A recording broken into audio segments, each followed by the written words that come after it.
তৃণমূল জমানায় তো দুর্নীতির শেষ নেই।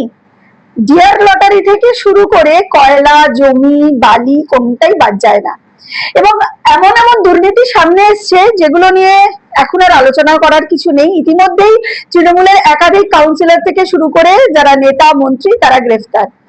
বিষয়টি হচ্ছে এর বাইরে থেকে কর্পোরেশনও কিন্তু ছাড় পায়নি। আমরা জানি কর্পোরেশনের মাথায় যিনি বসেছিলেন ববি হাকিম, তিনি নাকি কিছুই জানতেন না কর্পোরেশন জুড়ে এত দুর্নীতি হতো, এবং কর্পোরেশনে কর্মরত চাকরি করে এমন নাম করেও একটা বিশাল র্যাকেট চালানো হতো, যে র্যাকেট থেকে বিভিন্ন যারা এলিট ক্লাস, যারা বিজনেসম্যান, তাদের কাছে যাওয়া হতো এবং বিভিন্নভাবে তাদের থেকে কাজ করে দেবে, কর্পোরেশনে পেমেন্ট করিয়ে দেবে, কাজ করিয়ে দেবে, এই ধরনের কথা বলে তাদের থেকে টাকা নেওয়া হতো। এমনই একটা অভিজ্ঞতার সম্মুখীন হয়েছেন বৈশালী ডালমিয়া। বৈশালী জি, নমস্কার। নমস্কার। এই যে আপনার সাথে যে ঘটনাটি ঘটেছে, কর্পোরেশনে কর্মরত, তিনি কর্পোরেশনে কাজ করবেন বলে এবং জমি ডিপার্টমেন্টে আছেন বলে আপনার সাথে পরিচয়, এবং যিনি পরিচয় করিয়েছেন তিনিও আপনার একটা সময়ের খুব পরিচয়ের মানে পরিচিত একজন ছিলেন। তো সেই জায়গায় দাঁড়িয়ে যেভাবে ফ্রড হয়েছে, কি বলবেন? দেখুন, এটা সত্যি খুবই দুঃখের ব্যাপার। আর আমরা শুধু আমি বলে না, পুরো ওয়েস্ট বেঙ্গলে মানুষ বেঁচে গেছেন যে এক সরকার পরিবর্তন হয়েছে, মানে যা র্যাকেট চলছিল যে পোর্টাল আনঅ্যাক্সেসিবল, অ্যাক্সেস করা যায় না, ইচ্ছে করে হয়তো ওখান থেকে ওরা এমন করে রাখে যাতে নর্মাল মানুষরা করতে পারে না। তখন কর্পোরেশনের যারা কর্মরত সে যে কিছু মানুষজন, যে তারা আমরা সর্ট আউট করে দিচ্ছি, এটা হচ্ছে না, এটা আমাদের সার্ভার ডাউন বা এইসব বলে মানুষের কাছে ওরা অ্যাক্সেসিবল হয়ে যেত। নাহলে তো লোকে কেউ ওদের কাছে ডিরেক্টলি যাবে না, নিজেরা অনলাইনেই ট্রাই করবে। ওরা এমনই সিস্টেম করে রেখেছিল যে যাতে ওখান থেকে করা না যায়, মানুষজন ট্রাই করে যাতে না ফেল করে যায়। এবারে তখন সেই জন্যই লোকেদের সঙ্গে কথা বলা, হ্যাঁ আমরা জমা করে দেবো এটা, ও হ্যাঁ এখান থেকে তো হচ্ছে না, আমরা এইভাবে প্রসেসে করে দিচ্ছি, লোকে তখন বিশ্বাস করে। আর দেখুন, অচেনা লোক এসে বললে তো কেউ বিশ্বাস করবে না। এবার একজন চেনা লোক, সে ওখানে দিয়ে এত বছর কাজ করাচ্ছে বলেছে, তা সেই জন্য আমিও বিশ্বাস করেছি যে ও চেনা লোক। আমি বারবার জিজ্ঞেসও করেছি যে চেনা, আমি পাঠিয়েছি যে ভদ্রমহিলার কথা বলছি, বিজয়লক্ষ্মীরা, উনি ওনাকে পাঠিয়েছি ওই অফিসে কর্পোরেশনে যে দেখে আসতে যে উনি আছে, তো বলে হ্যাঁ উনি রেভিনিউ ডিপার্টমেন্টে কাজ করেন, উনি দেখে এসছেন, উনি আমাকে সেটা ইনফর্ম করেছেন। তারপরে আমি বিশ্বাসও করেছি যে ও ঠিক আছে বলে, আর আমি অনেক বছর কাজও করিয়েছি। তা আমরা ভাবতে পারিনি যে তারপরে এখন পুলিশ অ্যারেস্ট করার পর জানা গেল যে কর্পোরেশনেই কাজ করে না, কর্পোরেশনের কাজ করে না, এখন অ্যারেস্টেড, ওর সঙ্গে আরো 2-3 জন লোক, তারা সবাই অ্যারেস্টেড। এবারে এইটাই ব্যাপার। তাই জন্য এইভাবে মানুষকে ঠকানো, ঠকিয়ে যদি কেউ মনে করেন যে এ হবে, সেই জামানা এখন শেষ হয়ে গেছে। এই যে আপনার কাছে এলো, এবং এই বিষয়টা কি ছিল? যে জমি, আপনি বললেন যে জমি রেভিনিউ ডিপার্টমেন্টে ছিলেন, কাজ করতেন, মানে আপনারা টাকা দিয়েছিলেন। এটা তো আমাদের দেখুন, এই যে কর্পোরেশনের যেরকম কনভার্সন হয়, কর্পোরেশনে আমাদের সব পেপার আছে, একটা জমি আছে যেখানে বিএলআরও থেকেও একটা কি কনভার্সন করাতে হবে, সেটা আমাদের কাছে নোটিশ এলো। যে নোটিশ এলো মানে আমাদের কাছে ইনফরমেশন আমরা কালেক্ট করলাম যে এটা করাতে হবে। তখন আমরা চেষ্টা করলাম অনলাইনে পোর্টালের থ্রু দিয়ে গিয়ে, যে বিশ্ব বাংলা বোধ হয় পোর্টালের থ্রু দিয়ে আমাদের অফিসের লোকেরা করেছে, আমি তো করিনি, তাই সেই জন্য এক্স্যাক্টলি এটা বলতে পারছি না কোন পোর্টাল, মোস্ট প্রবলি ওইটাই। এবারে ওখান থেকে করার চেষ্টা করেছিল, দিয়ে ওখান থেকে যখন করতে পারছে না, দিনের পর দিন চেষ্টা করলো, হচ্ছে না 5-6 দিন ধরে, তখন যেহেতু আমাদের এই চেনা, যেটা বললাম আর কি, যে সে বললো যে হ্যাঁ আমি চেনা লোক আছে যারা অনেক সময় এরকম পোর্টাল কাজ করে না, ওরা নিজেরা করে নেয়, করে দেবে, কর্পোরেশনে ফিস দেয়, তো চেনা লোক আছে, কোনো অসুবিধা নেই, হয়ে যাবে। তা মাথাতেও আসতে পারে না যে এরকম কর্পোরেশনের লোক সেজে আবার লোক আমাদের কাছে আসবে। এই ঘটনাটা যখন আপনারা জানতে পারলেন বা আপনার সামনে এলো, তখন কি আপনারা ডাইরেক্ট কর্পোরেশনের সাথে যোগাযোগ করেছেন, ডিপার্টমেন্টের সাথে যোগাযোগ করেছেন? আমরা কর্পোরেশনে যোগাযোগ করে কেএমসি মেইন বিল্ডিং এ লোক গেল আমার, জানবার জন্য কি ঘটনাটা, মানে ব্যাপারটা কি, কেন আমাদের এখানে দেখতে পাচ্ছি না কেন পোর্টালে। তখন উনি বললেন যে সে কি, আপনার এখানে আপনার একটা অ্যাকাউন্ট তৈরি হয়েছে, যদিও বা আপনাদের কোম্পানি নয়, 1 টাকা দিয়ে, মানে ফিসটার জায়গায় 4,30,000 জায়গায় 1 টাকা দিয়েছে ও, দিয়ে বাকিটাকে কিভাবে ও না জমা দিয়ে ওখান থেকে ফেক বের করে নিয়েছে। তার মানে তো ওখানে এরকম ফেক চলতো, নাহলে গভর্নমেন্টের পোর্টালের কাগজ বেরোলো কি করে? এক্স্যাক্টলি, ওনারা যে দিলেন, যদিও সে কর্মরত নয়, তার মানে এরা সব একটা র্যাকেট। এইভাবে অনেক র্যাকেট চলেছে টিএমসির জামানায়, যেখানে মানুষদের ঠকানো একটা চূড়ান্ত সীমায় চলে গেছে, পেশায় পরিণত হয়ে গেছে। মানে মানুষজন কাজ করে টাকা নিতে পছন্দ করতেন না, ওরা পছন্দ করতেন লোকে ঠকিয়ে পয়সা নেবে। আর সেখানে আমাদের মানে বাড়তে বাড়তে এমন হয়ে গেছে, দেখতে পাচ্ছি যে আমি একজন গভর্নমেন্টের সঙ্গে, আমি এতদিন এক্সএমএলএ বা আমাদের একটা রেপুটেড কোম্পানি, তাদের কাছেও চেনা জানা লোকের থ্রু দিয়ে ও ঢুকে যাচ্ছে। এবারে এই র্যাকেটটাকে সামহাও ভাঙা উচিত। আর শুধু তো আমার সঙ্গে করেনি, এরকম বহু লোকের সঙ্গে করেছে। এই লোকেদের ধরে চরম শাস্তি দেওয়া উচিত। একদম শেষ একটা বিষয়ে যাব, যেহেতু কর্পোরেশনের দুর্নীতি, হ্যাঁ। এটাও কর্পোরেশনের একটা সাইড, দুর্নীতির সাইড। তো ববি হাকিম তখন তিনি, এখন তো রিজাইন করে দিয়েছেন, তখন তিনি দায়িত্ব ছিলেন, তিনি মেয়র ছিলেন। তিনি বলছেন বিভিন্ন দুর্নীতি সামনে আসার পর, যেমন অবৈধ বিল্ডিং, সেটাও একটা বড় দুর্নীতি। তিনি বলছেন আমি কিছুই জানতাম না, আমাকে দিয়ে সই করে নেওয়া হতো। একজন মেয়র, তিনি নাকি কিছু জানতেনই না, এবং তার পিছনে এত প্রত্যেকটা ডিপার্টমেন্ট এইভাবে দুর্নীতি হতো। বিল্ডিং ডিপার্টমেন্টও আমরা জানি, এবং আজকে তো জমি নিয়েও আপনার সাথে রীতিমতন ফ্রড হয়েছে। একটা মেয়র জানতো না, মানে এটা কি একটা সরকার বা একটা কর্পোরেশনের অপদার্থতা নয়? কর্পোরেশনের তো এটা অপদার্থতা বটেই। মানে এরকম, এটা তো তার উপর দায়িত্ব, মানুষের উপর যে একদম টপে থাকে তার উপর দায়িত্ব তো এসে যাই, সেটা তো অফকোর্স সে দায়িত্ব তো বটেই।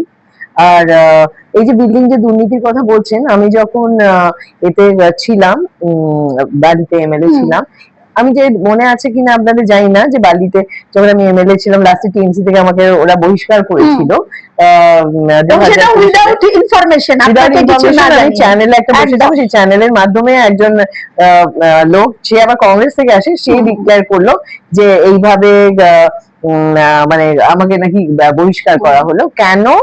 কেন যে ওখানে যে এই যে আজকে যেটা আসছে, আমি বলেছিলাম যে ওখানে আমার কাছে লিস্ট আছে, আমার কাছে সব ডকুমেন্টস আছে, যে আমরা তখন আমাদের ওখানে কর্পোরেশন ভেঙে শেষ হয়ে গেছিল, তারপরে ইলেকশন হয়নি সেই সময়টা 2018 পরে 20 সালে আমি তখন অনেকবার চেষ্টা করেছিলাম জানাবার জন্য আমাদের কর্পোরেশনে যারা চেয়ারপারসন ছিলেন বা কর্পোরেশনে যারা তখন দায়িত্ব নিয়েছেন, তখন তো মেয়র ছিলেন না কর্পোরেশনে হাওড়ায়, তখন সেইভাবে আমরা চেষ্টা করেছিলাম, লোকেদের চেষ্টা কি, আমরা বারবার করে চিঠি দেওয়া হয়েছিল যে এই যে এখানে যে 2 তলা বিল্ডিং হওয়া উচিত, সেখানে 7 তলা বিল্ডিং উঠছে।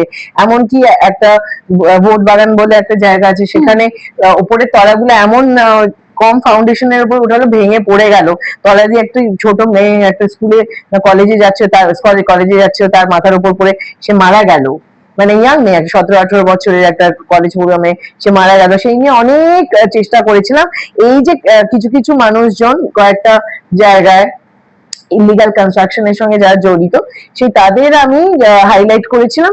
তাতেই তারপরে এতে আমাদের 65 নম্বর ওয়ার্ড, 66 নম্বর ওয়ার্ড, 64, তারপর 62, এসব অনেক জায়গায় ইলিগাল কনস্ট্রাকশন, যেগুলো যেগুলো আমার কাছে কাগজ আছে সেগুলো আমি দিয়ে অনেকবার করেছিলাম। সেইটা নিয়ে আমি আওয়াজ তুলেছিলাম যে এই দুর্নীতিগুলো বন্ধ করা উচিত, যেটা এখন হচ্ছে 5 বছর পরে, যে গভর্নমেন্ট চেঞ্জ হলো বলে। সেটা 5 বছর আগে আমি করেছিলাম, ইনফ্যাক্ট 6 বছর আগে করেছিলাম 2020-তে। সেইটার জন্যই আমাকে টার্গেট করা হলো, যে কেন আমি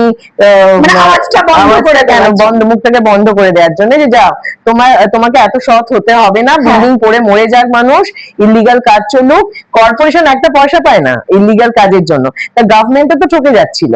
সেটাই বলেছি যে গভর্নমেন্টের কাছে ফিস জমা পড়ছে না, গভর্নমেন্ট ঠকে যাচ্ছে, সেই টাকাগুলো যারা ইলিগাল কিছু কাউন্সিলার তাদের পকেটে চলে যাচ্ছে, সেখানে আর প্রমোটাররা তাদের পয়সা খাইয়ে গঙ্গার ধার বোঝাই করে সেখানে বিল্ডিং তুলে দিচ্ছে। সেইগুলো আমি চেষ্টা করেছিলাম বন্ধ করবার, কিন্তু আমি এমএলএ বন্ধ করতে পারছি না, জাস্ট বিকজ ওখানে আমাকে গভর্নমেন্ট থেকে সাপোর্টটা পেলাম না বলে।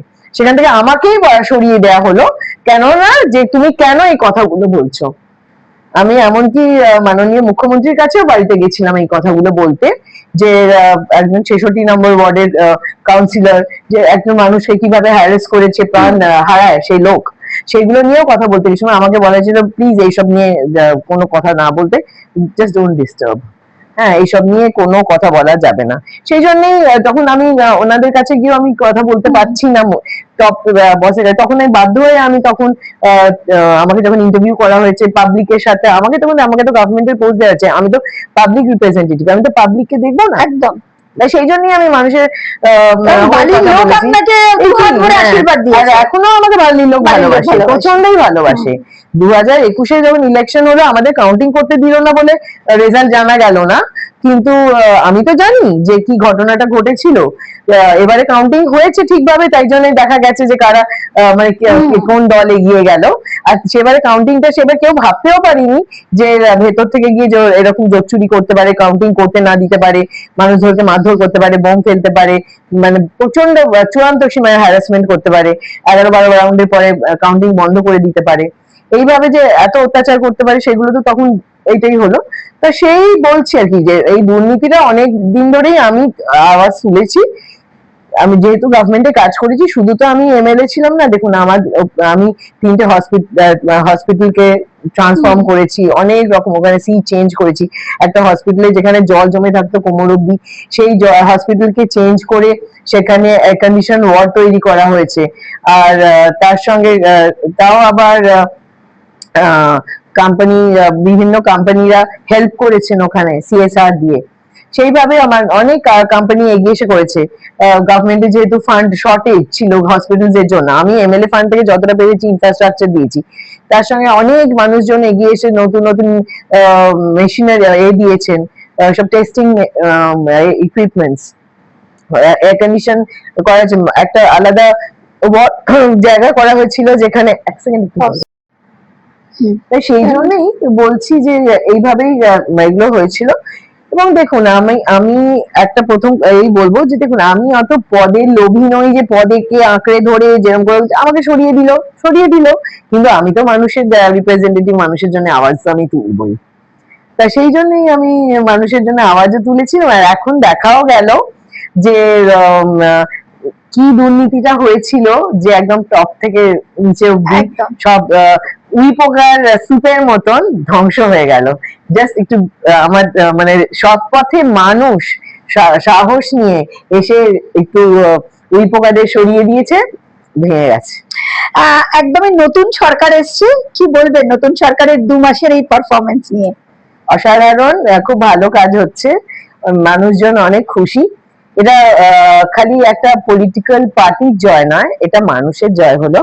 এবং মানুষের জয়টা কি বলুন তো, আমি তো অনেক মানুষের সঙ্গে দেখা হয়, মিশি, সেখানে আমি দেখেছি যে মানুষজন বলছে, ইনফ্যাক্ট আমার ছেলে সেদিন বলছিল যে মনে হচ্ছে যেন স্বাধীনতা পেয়েছি, আমরা যেন স্বাধীনতা পেলাম। এই সর্ব জায়গায় লোকের মধ্যে, ইয়াং জেনারেশনের মধ্যে, সবের মধ্যে একটা আনন্দ, যে যখন জিতলো মনে হচ্ছে যেন দেশ স্বাধীন হলো, আমাদের স্টেটটা মানে একটা দেশ হয়ে যেত হয়তো, একটা এমন অন্যদিকে চলে যাচ্ছিল, আমাদের ডেমোগ্রাফিটাও যেভাবে চেঞ্জ হচ্ছে, ভয়ের ব্যাপার হয়ে যাচ্ছিল। আমরা আমাদের দেশেই রইলাম, ভারতবর্ষের মধ্যেই রইলাম, এবং আমরা ভারতবর্ষের মধ্যে থেকে দেশ পরাধীন হয়ে যেতে যেতে আমরা স্বাধীনতাটা আবার পেলাম।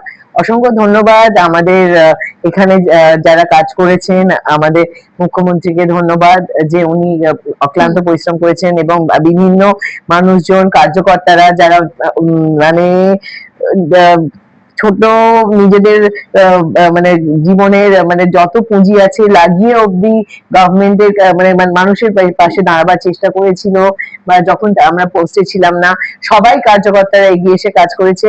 এবং মাননীয় প্রধানমন্ত্রীজিকেও ধন্যবাদ, ওনারাও যেভাবে এখানে বাংলাকে তখন ইলেকশনের আগে সময় দিয়েছেন, বা স্বরাষ্ট্রমন্ত্রীকেও অসংখ্য ধন্যবাদ।